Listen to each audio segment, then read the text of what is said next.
According to the genealogies in the Christian Bible, Yeshua is not related to King David and is not a legal heir to the throne, and therefore cannot be the Messiah. It took me 17 years and a lot more than $10,000 to find the answer. Luke records the lineage of Yosef, the supposed father of Yeshua, Miriam's husband. Yosef ben Eli, the supposed father of Yeshua, is directly related to King David. His lineage goes back to David's son Natan, and then all the way back to Adam. Furthermore, what anyone supposed or assumed is immaterial to the case. The book of Matthew contains the only other genealogy in the Gospels. If the answer cannot be found here, Yeshua cannot be the Messiah. In Matthew 1:1 of the King James Version, we read, "The book of the generation of Jesus Christ, the son of David, the son of Abraham." The word book is not what we picture today. This is a codex. What Matthew wrote was a scroll, like this Torah scroll, but smaller. It is Matthew's genealogy that claims that Yeshua is the Messiah, the son of David. At the close of Matthew's genealogy, verse 17 states, "So all the generations from Abraham to David are 14 generations. And from David until the exile into Babylon are 14 generations. And from the exile into Babylon unto Messiah are 14 generations." This numeric linguistic device, 3 sets of 14 generations, ensures that nothing can be either added or subtracted from the text without announcing the error. It is an internal masorah, or fence around the information that protects it from intentional tampering or careless mistranslation. The Almighty knew that the lineage would be tampered with, and any discrepancy would be obvious in any language into which Matthew's record was translated, if the reader could count to 14.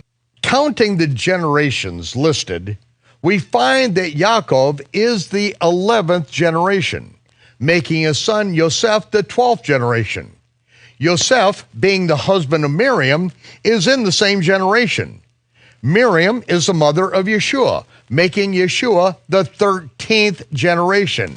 It is impossible to squeeze out more. We will need to dig deeper than is allowed by an English translation, of a Greek translation, of an Aramaic translation, of a book that Matthew originally wrote in the Hebrew language. The ancient Hebrew Matthew allows us to correct the mathematical and genealogical errors that crept into the modern text. Because of the other problems that exist in the Greek version of Matthew, I went to Hebrew University scholar Nehemiah Gordon to assist me in textual research that was outside of my field of expertise.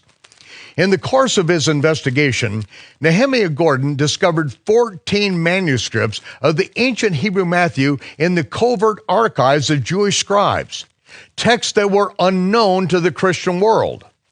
Over a 10-year period, Nehemiah has located a total of 28 manuscripts of the ancient Hebrew Matthew, and 2 of the oldest extant manuscripts contain the genealogy of Yeshua.